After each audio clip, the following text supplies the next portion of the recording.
hum of the refrigerator filled the dimly lit kitchen, blending with the soft clink of dishes as Tamara rinsed off a plate. The glow from her phone lit up the counter beside her, showing her son Eli's face on the screen. His hoodie was pulled halfway over his head, dark curls peeking out, his gaze flickering restlessly off screen. "All right, Mum," he muttered, voice low and distant. "I should go." Tamara paused, holding a wet dish in one hand. "Already? I thought we could—" "Never mind." She softened her tone. "Okay, love you." Eli scratched his head, barely glancing back at the camera. "Yeah, okay." The screen jostled as he lowered the phone. The image blurred sideways, then stilled, face down on some surface, but still connected. The video didn't cut off. Tamara turned back to the sink. The water ran. Her hands moved on autopilot. Then, a muffled voice, male, rough. She paused, tilted her head. "You tell her nothing, you hear me? If she finds out, she'll take everything. Let her keep thinking you're just tired." Her breath caught in her throat. The clatter of ceramic hitting porcelain echoed too loud. She fumbled for the phone, fingers wet, trembling. The image was black, but the audio was still running. Another voice, clearer now, familiar. Kyle, her ex-husband. "She's nosy as hell, that woman. That's why I needed you to play along. You don't tell her about the withdrawals. You don't say a damn word about the clinic, and especially not the pills. Got it?" Tamara stared at the phone like it might bite her. "Clinic? Withdrawals?" Eli's voice came next, hesitant, small. "I didn't want to lie to her," Kyle snapped. "Then grow up. This isn't about you. You want to stay out of foster care, you keep your mouth shut. I'll handle your mother. Just stay out of my way." Tamara pressed her hand to her mouth, tears welling uninvited. She stood frozen, her back to the dishes, to the soft flicker of kitchen light, everything fading except the cold, sharp words through the speaker. What was going on? Why was Kyle threatening their son? Why was Eli involved in something he clearly didn't understand? A beat of silence, then Kyle again. This time, lower. "We've come too far. Don't screw this up. I need the money." Tamara's world tilted. Her fingers gripped the phone tight, knuckles white, and as she stared at the blank screen, still connected, her heart shattered into 100 pieces, quietly, suddenly, like the first delicate crack of glass before it completely breaks. The silence in the kitchen stretched long after the call ended, but Tamara didn't move. Her fingers were still wrapped around the phone, like it might anchor her to the floor. When she finally set it down, her knees felt like they might give out. She slumped into the old wooden chair by the table next to her half-eaten dinner, cold now, like the weight sitting in her chest. Her eyes wandered to the calendar pinned above the fridge, full of scribbled reminders, double shifts, Eli's school events. A sticky note that read, "Community college app due." It had taken her 5 years to get even this far. The divorce had left her with a small house and a fractured boy. Kyle got joint custody, thanks to a smooth-talking lawyer and his gleaming smile. The court didn't care much about what went on behind closed doors. They never saw the gaslighting, the way Kyle would lose his temper over the smallest thing, then turn around and tell her she was overreacting, that she was making things up. By the time it was over, Tamara had stopped trusting herself too. She remembered sitting on that same kitchen floor 2 years ago, crying into a cup of instant coffee, wondering if Eli would ever stop looking at her like she was the one who broke the family. He had been so young when it started, and Kyle, he was subtle. He didn't raise his voice in front of Eli. He didn't have to. All he needed were whispered comments. "Your mum's always so emotional. She doesn't really get how the world works, buddy, but I'll show you." Tamara had spent years trying to undo what Kyle had planted in her son, slowly, gently, never bad-mouthing him, even when her whole body wanted to scream. Lately, though, things had shifted. Eli, now 17, had started pulling away again. He was quieter, more guarded. His phone never left his hand. He flinched when she asked about his day. Last week, he came home with a pair of expensive sneakers she didn't recognize. When she'd asked, he'd mumbled something about a sale and walked away. Then there was the envelope, left on the counter, sealed and unsigned. She'd noticed it on a Saturday morning while pouring coffee. It had no markings except her name, scribbled in Eli's handwriting. She picked it up, turned it over, but something told her to wait. She had promised herself she wouldn't pry. Not again. She tucked it into the drawer near the fridge, told herself she'd ask him about it when the time felt right. The time never came. She exhaled slowly now, rubbing her temples, the headache building behind her eyes. Working 2 jobs had become a necessity, not a choice. Day shifts at the clinic, night shifts at the diner. Every spare dollar went toward debt or Eli's school fees. Every ounce of energy she had was for keeping this roof over their heads and food on the table. She had started taking classes part-time too, online, 1 course a semester. It was a dream she barely let herself say aloud, finishing her degree, becoming a counselor maybe, helping women like her. But it felt so far away, like something meant for another version of her, one who hadn't been gutted by love and left with scars. And yet, every time she walked through the door after a double shift and saw Eli asleep on the couch, she felt a flicker of hope. He was her reason, her reset, which made what she heard tonight even harder to process. Kyle's voice, sharp, manipulative, cruel as ever, still poisoning, still pulling strings. And Eli, God, what had he gotten wrapped up in? Clinic, withdrawals, pills. She thought of the shadows under Eli's eyes lately, his jittery energy, the way he sometimes stared out the window like he was somewhere else. She had blamed it on stress, school, maybe even heartbreak. She hadn't imagined this. She pushed herself up from the table, went to the drawer, and pulled out the envelope. It was still sealed, still waiting. Her thumb hovered over the edge. Kyle had fooled her once before. He had made her question her own sanity, made her believe she was unfit. She'd promised herself, never again. But if he was using their son, if he was dragging Eli into something dark, something dangerous, then the time for patience was over. She looked at the envelope like it might hold a bomb. And in a way, maybe it did. Tamara sat in the silence of her dimly lit living room. The only sound, the low hum of the refrigerator down the hall. Her thumb hovered over the video in her camera roll again. It was late, past midnight, but sleep was a stranger she hadn't seen in days. She hit play, the screen filled with Eli's distracted face, shifting nervously, glancing behind him. Her son, her baby, then the voice again, Kyle's voice. "You want that car, don't you? Then don't screw this up." Tamara's breath caught. The second time hurt more than the first, maybe because now she listened with more than shock. Now she was listening as a mother, a fighter. There was a pause, the camera still pointing toward the floor. Then Kyle again. "Tell the judge you want full custody with me. Say she's never home. Say she leaves you alone at night." Tamara's chest tightened, the words clawing at old wounds she thought had healed. The insinuation, the coldness, the lie. Then came Eli's voice, small but trembling. "I don't know, she's not bad, she tries." She pressed her fist to her mouth. Kyle snapped, "You don't get it. She's weak. She'll ruin your chances. You want to be something. You need to be with me." There it was. That old venom, dressed in ambition. The same tone he used to convince her she was crazy. The same manipulative rhythm. Tamara paused the video, sat staring at the screen as it froze on the top of Eli's messy hair and the shadow of Kyle's looming figure. This wasn't just about custody. This was about control. Again. She stood up, grabbed her coat, and drove without thinking. By the time she reached Lena Marquez's apartment, it was past 1. She hesitated outside the door, wondering if this was too much to ask of a friend from church. But she knocked anyway. Lena opened the door in sweats and a head wrap, rubbing sleep from her eyes. "Tamara?" Tamara held up the phone like it weighed 20 pounds. "I need you to listen to something, please." They sat on Lena's worn couch while Tamara replayed the call. Lena didn't interrupt once. When the video ended, she slowly sat back, exhaling deeply. "He's coercing him," Lena said. "And if that affidavit was prepped already, this wasn't spur of the moment. He's building a case." Tamara's voice cracked. "What kind of case?" Lena frowned. "Custody reversal. If Kyle can convince a judge that Eli wants to live with him and that you're unstable or neglectful, he could flip custody. Especially at Eli's age, judges start listening to the kid more." Tamara shook her head, tears rising. "He's manipulating him. Eli doesn't know. He's just confused." Lena nodded gently. "I know, but courts don't always care about nuance.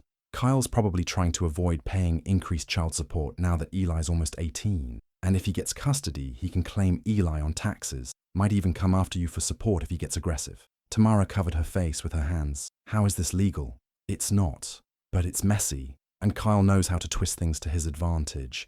You need to get ahead of this."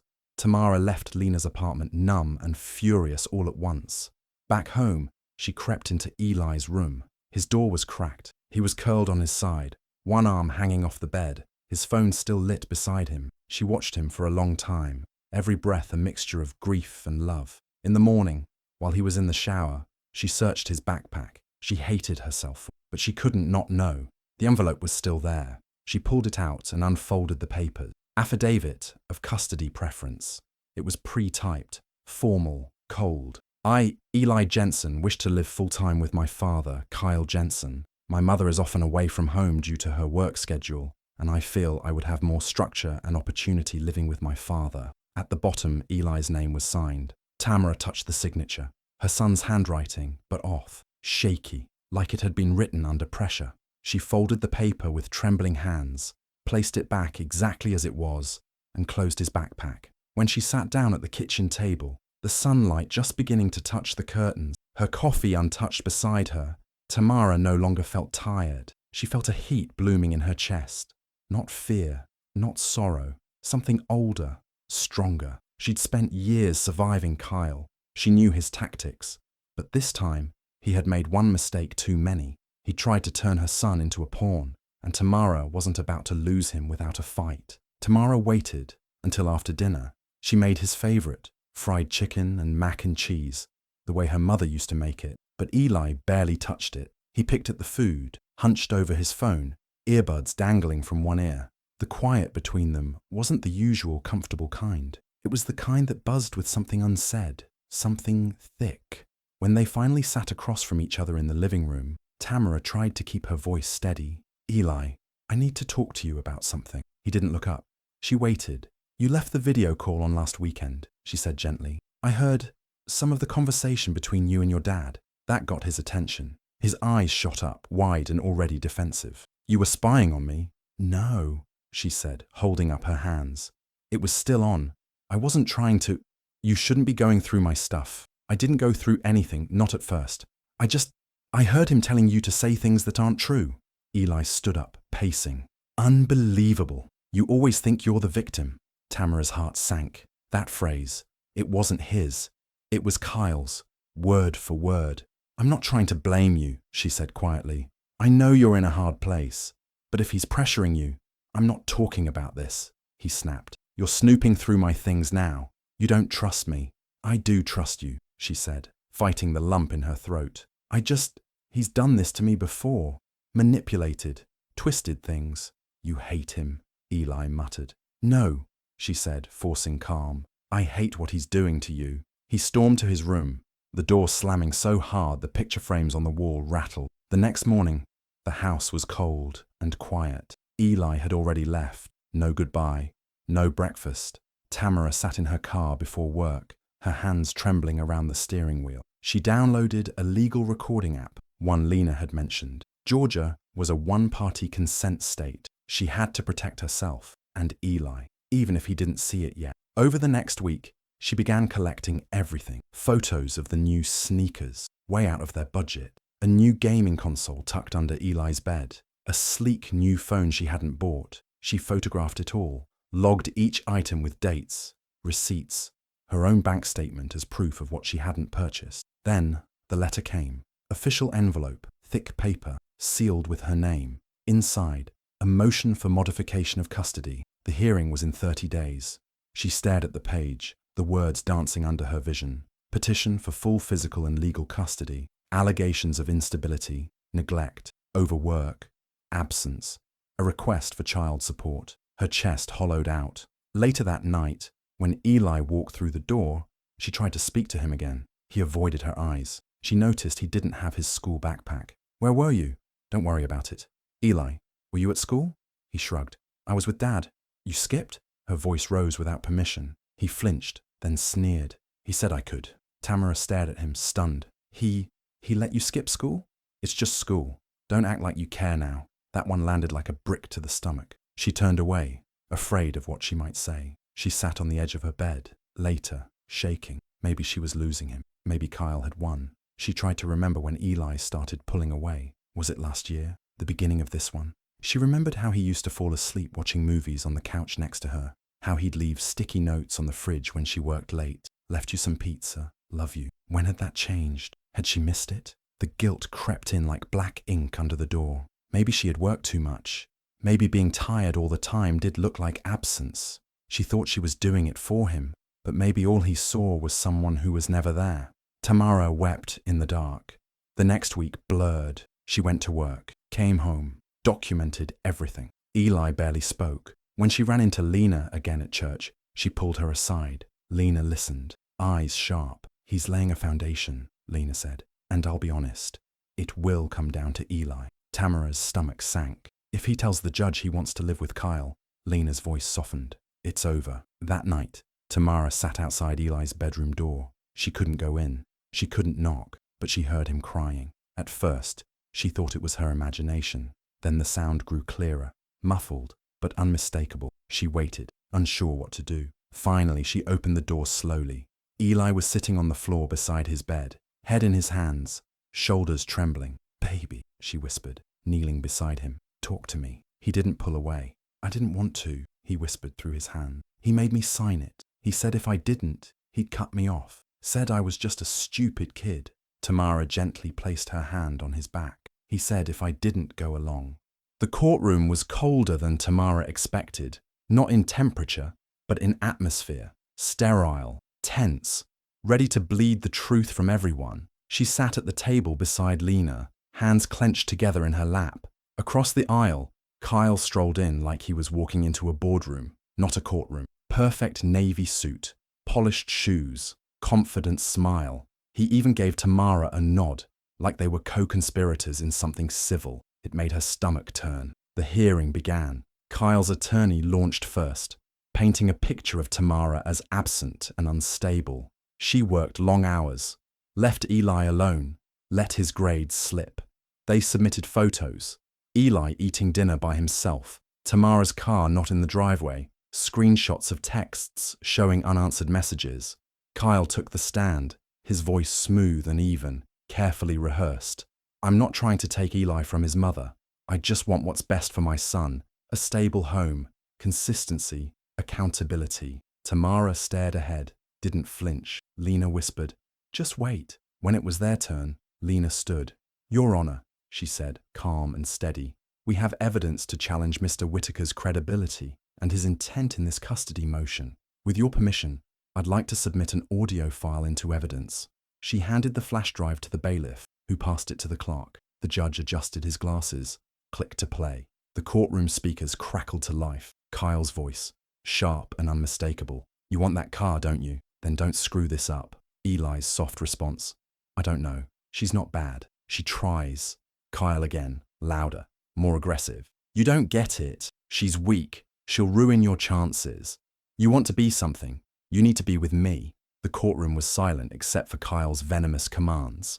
A few people in the gallery shifted uncomfortably. Tamara felt a ripple of shock move through the room. When the audio ended, the judge looked up slowly. "Mr. Whitaker," he said, voice neutral but heavy, "do you have an explanation for this recording?" Kyle's face had gone pale. "That was taken without my knowledge. It's inadmissible." The judge raised a hand. "Georgia is a one-party consent state, Mr. Whitaker, and this court takes coercion of a minor very seriously." Kyle's jaw twitched.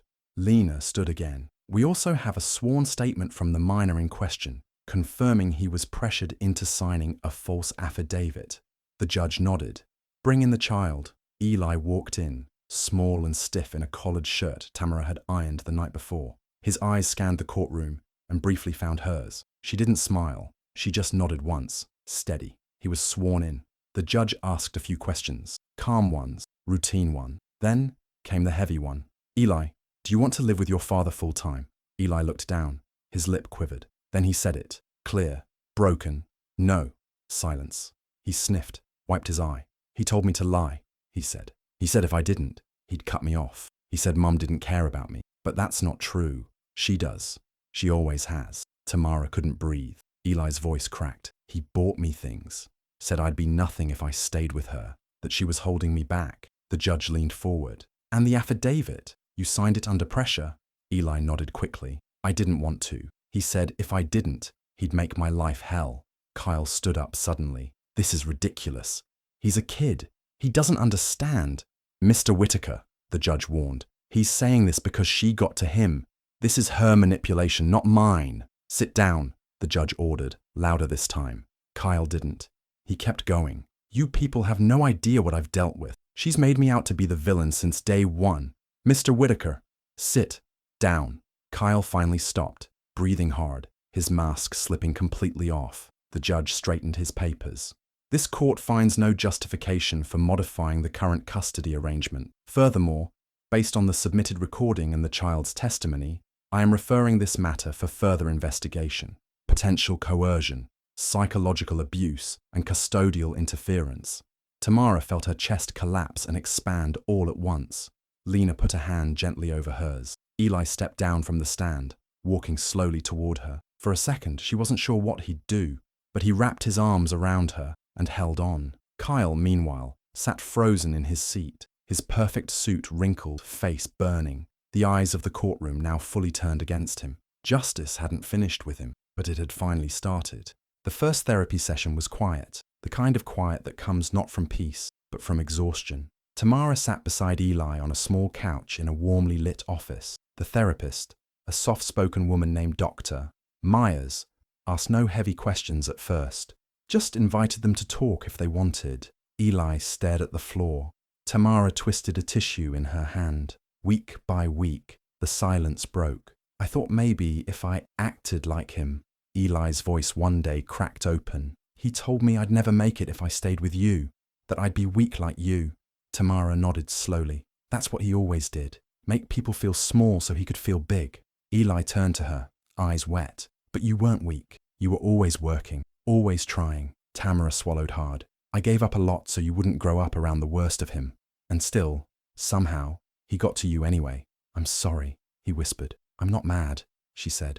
I'm just tired and grateful. You told the truth. That's everything. They kept going to therapy. The conversations deepened. Sometimes they cried. Sometimes they just sat together in the parking lot afterward, not ready to go home yet. When the court ruling came down, it was more than just words on paper. It was a shift in gravity. Kyle was fined for legal misconduct and coercion. Supervised visitation only, with a family services representative present. No overnight stays. No manipulation behind closed doors. Tamara didn't celebrate, not exactly, but she exhaled in a way she hadn't in years. She got a new notebook and wrote at the top, apply for everything you think you don't deserve. Night school, a community leadership scholarship, a public policy certificate. For once, she didn't talk herself out of anything. She still worked long hours, but something shifted. She stood straighter, smiled more, slept better. One evening, she came home and found Eli already in the kitchen. Thought I'd start dinner, he said. You had class, right? He was clumsy with the pasta, but careful with the garlic. She stood beside him, chopping vegetables while he stirred, shoulder to shoulder like the old days. At first, their laughs were stiff, but something melted as they talked. About homework, about Dr. Myers, about whether pineapple belonged on pizza. Later, they watched a movie with the dog between them, and Eli leaned his head on her shoulder. I still feel guilty, he said softly. You don't have to, she replied, brushing his hair back. He spent years building a world where people feel small and afraid. You walked out of it. She kissed his temple. That's brave. And slowly, day by day, they began to rebuild. Not the life they used to have. Something stronger, something honest.